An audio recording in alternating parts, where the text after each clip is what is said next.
Slow now. Whoa. The cellar. Gotta be. Footprints. Small, bare feet. Lead deeper into the cellar. Fell down the stairs. Broke his neck.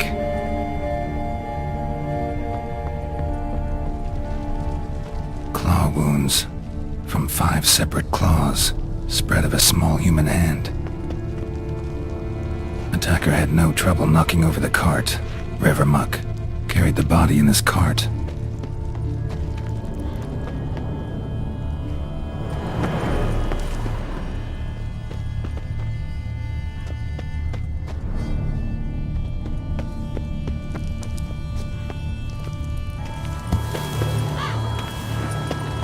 Busted ribs, blood from the ears.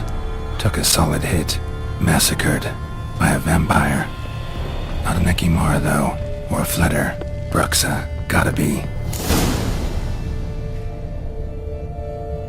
Fell down the stairs, broke his neck.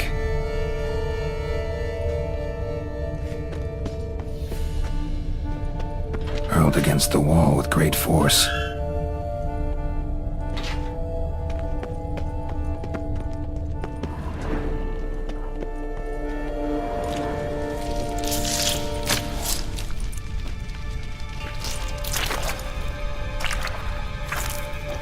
You.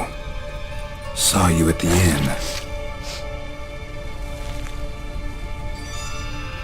I know what you are. Don't know why you killed these people, though. Clearly wasn't for their blood.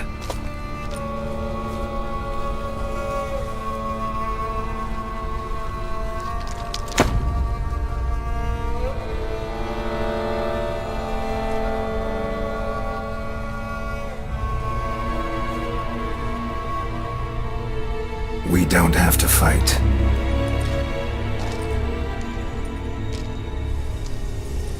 You are wrong.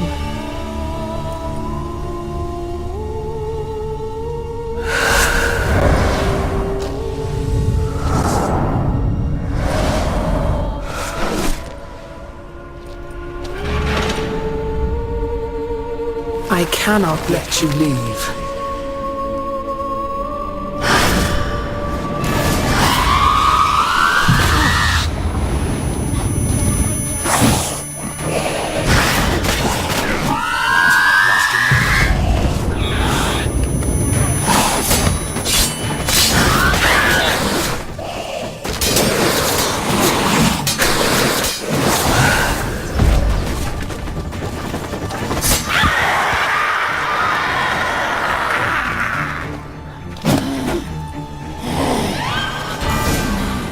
All these men to get to the body. What was she doing at the table, though?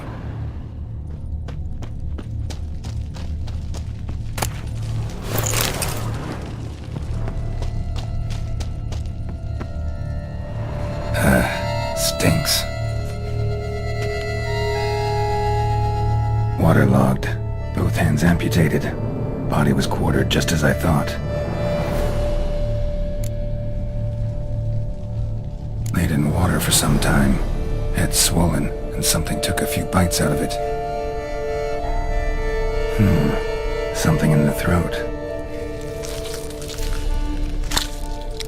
A pouch, bulging with coins. Nilfgaardian florins, from several different provinces. If the murderer did this, means we're dealing with a sentient thinking beast.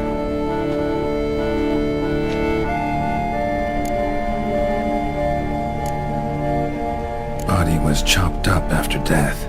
Blows struck with great force, but bones sliced through, not crushed. Creature that killed him had long claws, sharp as a witcher's blade. First sank its claws into the victim's heart. No Bruxa did this. Third hand. A spare? Except it's clearly not the victim's. Guardsmen must have not noticed it as they picked everything up. How's this possible? Still warm. Blood still flowing? Several monster species can regenerate. Never heard of that happening to their severed limbs, though. Or of their limbs seeming completely alive after so much time. Examine the tissue more closely later. Might learn something.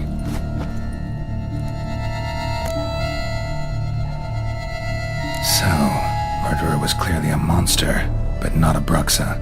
But then why'd the Bruxa come here for the severed hand? And who does the hand belong to? Why the hell's it still warm? Now, pouch shoved down the victim's throat. What's the significance? And why was he chopped up into pieces? Lots of questions, no answers so far. Need to know about the other victims.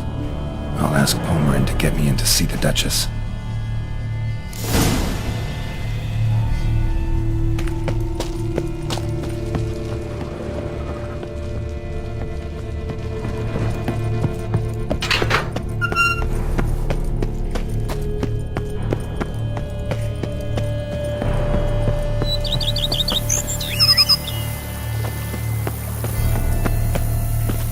Come on, Roach.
Professional. I like to trade with your kind. You actually appreciate quality workmanship. What have you got there?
So long.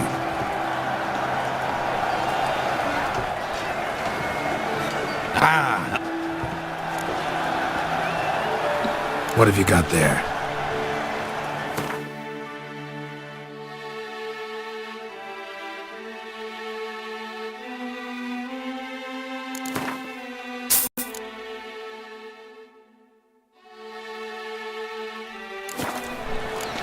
So long. Feed him as well.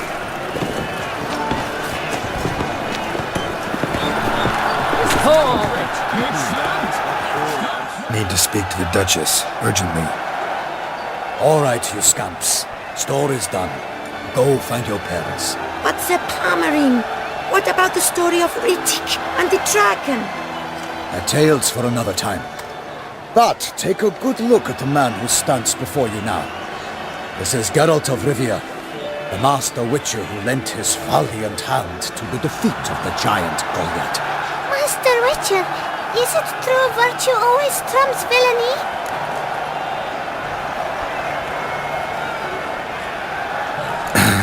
Yeah, virtue always wins. But the Black Knight, he's a villain and he wins. The cutter of Casteldaccia, too. Moral victory. That's what counts. Rubbish. Now, that will do for questions. Go find your parents.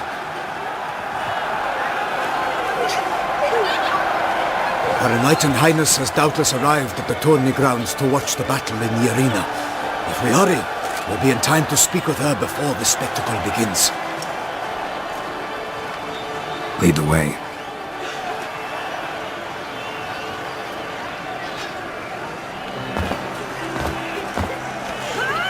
Who's fighting? Nilfgaardian gladiators? Close, but not quite. As you'll soon see. Someone's gonna fight a Shalmar? With only some bells on its tail to confuse it, slow it down? Whatever is the problem? The beast is a gift from the Emperor, no less.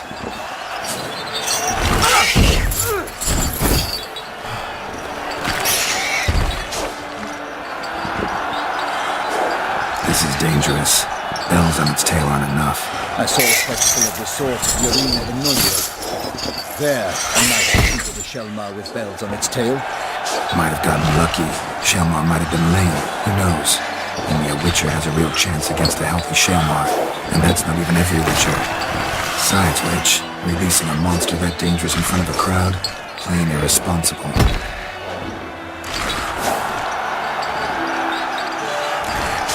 Let's go.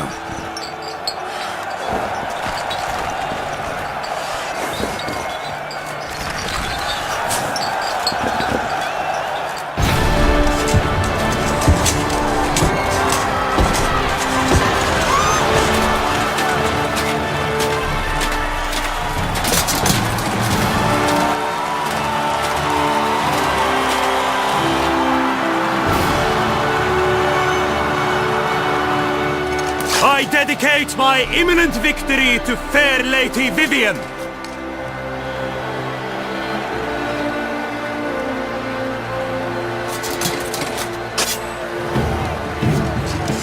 It's begun. The fight shall have to end first. We must wait.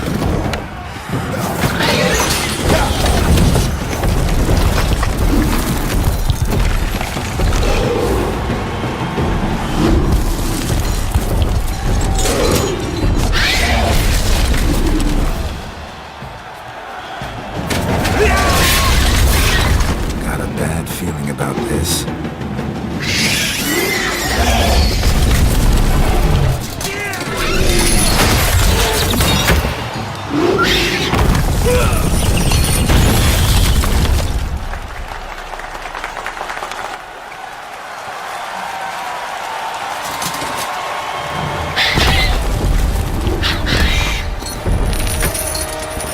Damn it.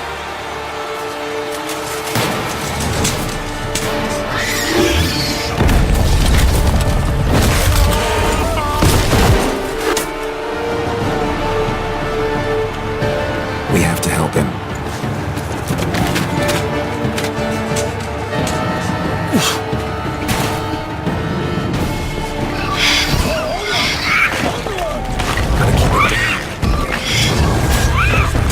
Alas, one night, the beast heaved its foul blood, through Soror and stopped to her.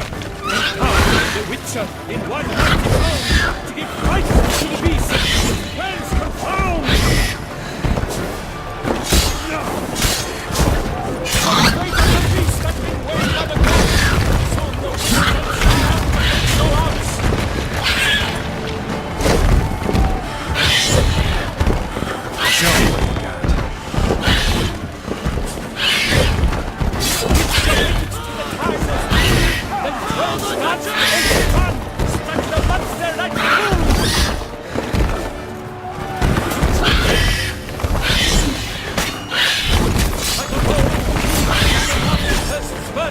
So the Witcher wooed the Shalmar, then its foul heart. Gods die free. Spaces strikes.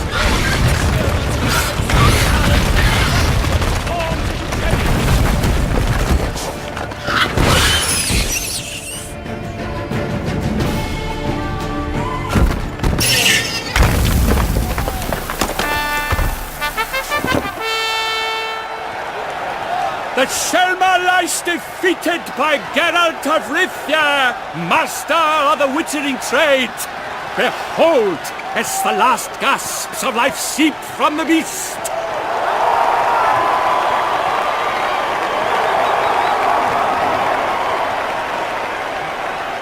Master Geralt, do what you must. Finish the deed!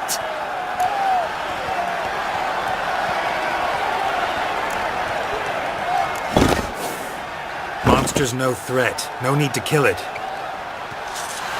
A victor may always show mercy. It is his right. Long live Geralt the Merciful! Pikeman, see to the beast.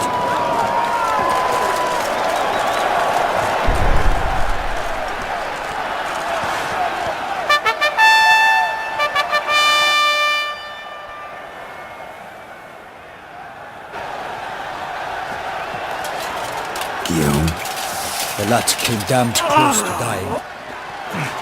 I'm fine. Not hurt at all. Vivian?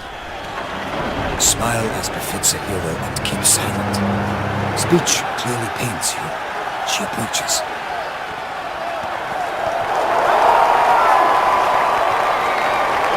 Geralt. We must talk. Vivian. You shall talk later, in the medic's tent. Geralt, magnificent, breathtaking. Your Grace. We knew that to summon you was a brilliant idea. We are delighted, ravished to have struck upon it. And I'm truly, honored. See to our young hero. Hop, hop. For we must make off with Geralt. We should talk. We had been long awaiting your arrival. Had nearly lost hope. Then suddenly, that entrance, so spectacular.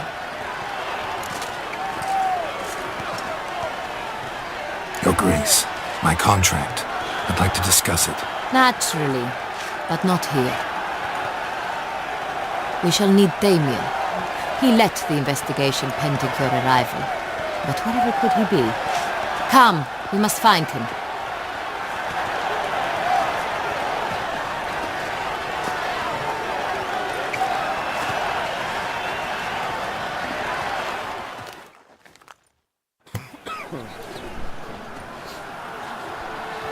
Tell us, have you come alone? Or did Viscount Julian accompany you? Wish to see Dandelion, Your Grace? Yes. I mean, no. Yes. But solely to tell him we regret. Yes, deeply regret rescinding the death sentence we so justly handed down upon him. If we could turn back time, we would make certain he sat in a tower till he rotted. No, we would ensure he was broken on the wheel, then drawn, hanged, and quartered.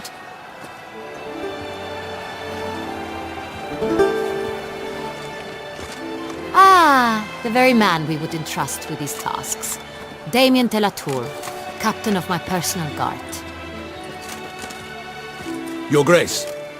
Witcher. Greetings.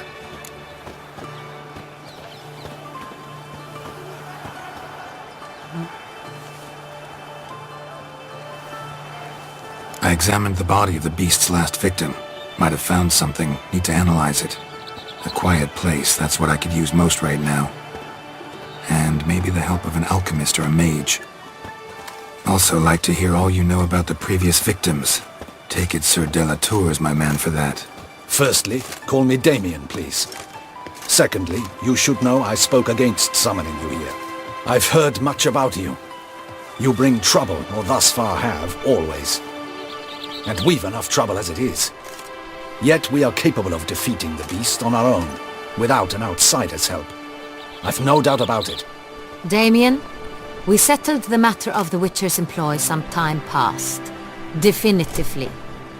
Since you have broached it nonetheless, let us discuss Geralt's pay. Are the legends true? Do Witchers usually demand that which you find at home, yet did not expect?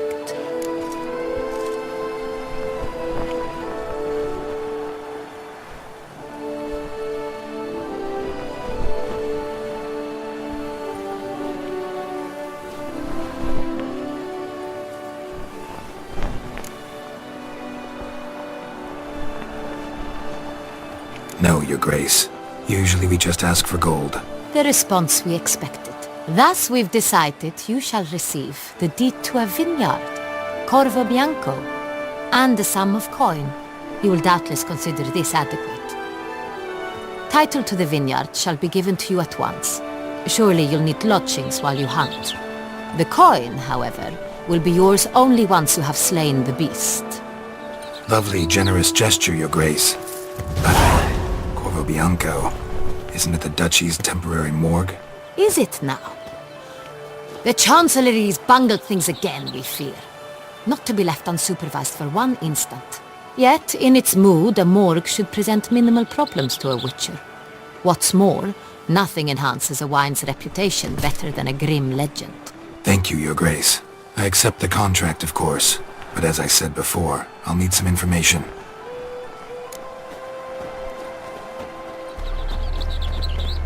How'd it start? Who was the first victim? Crespi was the first to die. He was famed once for his many glorious tournament victories. Then he grew old, hung up his sword, and took to winemaking. Crespi was not loved by the wine merchants. He was ruthless in business and thought to cheat many a time. He asked us for a dispensation from all court ceremonies. We did not grant it. We could not. Once you've taken the oath of a knight, you remain a knight till death. How'd he die? Where'd they find the body? Quite unusual, the circumstance. He was at a feast when suddenly one of his fellow feastgoers noticed he was missing. The town watch found him an hour later. On his hands and knees, propped against the town pillory, his sword hanging from his neck. He had died of wounds inflicted with claws, not a weapon. Blows of great force. So he died suddenly, but the body was on its knees, meaning someone posed it. So it seems. Second murder. Tell me what you know. In the city there are certain nooks. No one reasonable ventures there after dark. Ramon Dulac's corpse was found in one such place. With the first murder, terror gripped the city. Its inhabitants grew wary, kept to safe areas. Consequently, news of the second victim came to us from a group of concerned cut-purses. Criminals fear the beast? Telling in a way. Take it you've excluded the possibility that Ramon died at the hands of these bandits. Do you believe me an amateur? Not hands, but claws killed Ramon Dulac. The wound was deep, clean. His body was found in a gutter, dressed in nightshirt and cap, a pillow placed under his head, and his sword replaced by a bed warmer. Ramon Dulac, a knight who but a dozen years past was an advisor to our father, the Duke. Someone went to a lot of trouble to make him look ridiculous. Maybe revenge was the motive. It's not out of the question. Dulac had shady dealings with the criminal underworld, but no one ever came forth with concrete proof of any misdoings. So, first two victims were knights, best years behind them. The same could be said of the third. Sir Delacroix was wont to claim that in modern times knights face new challenges, enterprise being the latest addition to the chivalric virtues. He made a veritable fortune in the grain trade. Palmerin even nicknamed him Sir de la Stinchi. Found a coin pouch on his body. Contained florins dating from various times, hailing from different provinces of the Empire. Delacroix loved coin, true, but had no patience for numismatics. Lots of similarities between the victims. All the bodies were found in strange places under extraordinary circumstances. Seems the murderer, whoever or whatever it is, has some meaning to convey. These were honorable men. We are horrified by the disdain, the disrespect with which they were treated. These were knights of Toussaint. Blast it. Might be the point. From what you say, none was a model of virtue. Ever considered that's what the beast's trying to draw attention to? All the murdered men were knights who swore fealty to the 5 chivalric virtues. And even if the... Knights of Toussaint swear fealty to what virtues exactly? Honor, wisdom, generosity, valor and compassion. Beast seems to be pointing up moral decay, denouncing it. Victims were all humiliated. Might have been murdered to emphasize their lack of specific chivalric virtues. Honor compromised by the pillory. Wisdom by ridicule. Generosity by a coin pouch shoved down a throat. It seems to fit true, though not perfectly. Can't discount the theory if it's on the lips of everyone in town. Say our reasoning's right. Next murder will be just as showy and denounce the victim's lack of the fourth virtue, valor. We can also assume that victim will be an elder knight. Let's think. At the moment, all the knights are either at the tourney grounds or in the palace gardens. Our annual hare hunts shall begin there shortly. Have you heard of the custom? Milton mentioned something. Seemed excited to prance around in a bunny costume. Not sure why. Hang on. Strange circumstances. A knight advanced in years. The famed cowardice of rabbits. Could it be that simple? Is Milton de Peyrac-Peyren the next victim? Milton also knew Delacroix. Told me so down by the river. Damien! To miss something so obvious. De Peyrac-Peyren, Crespi, Delacroix, and Delac formed a knightly team. It was years ago, but...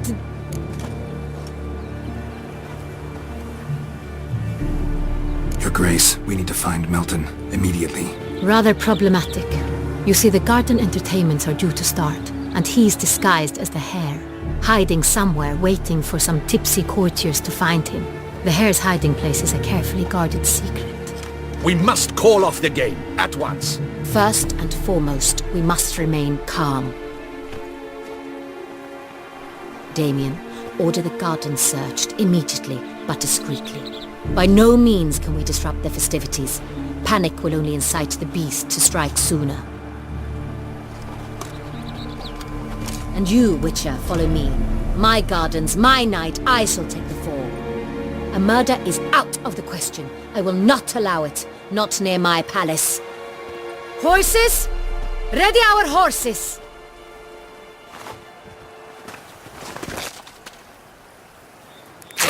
Your Grace!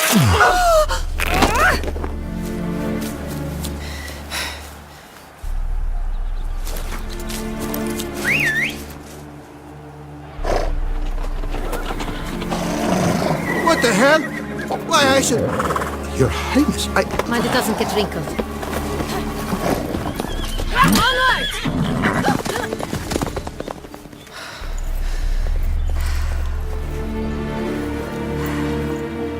Hey! That is silk! Be careful! Give it to me!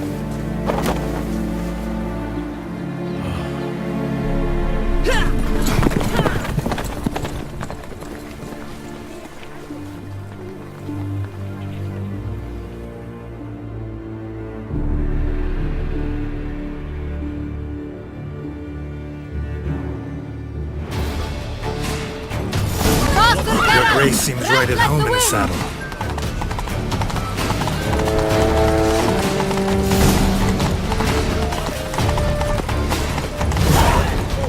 Clear a path!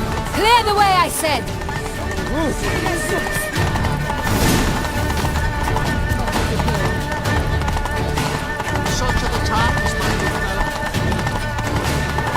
It's here! Just round the corner!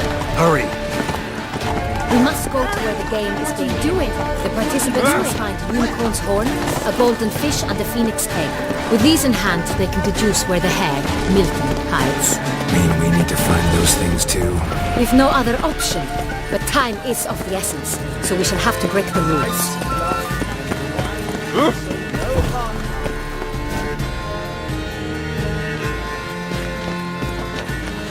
On second thought, through here.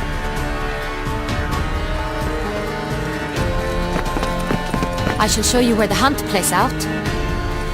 Then we will split up.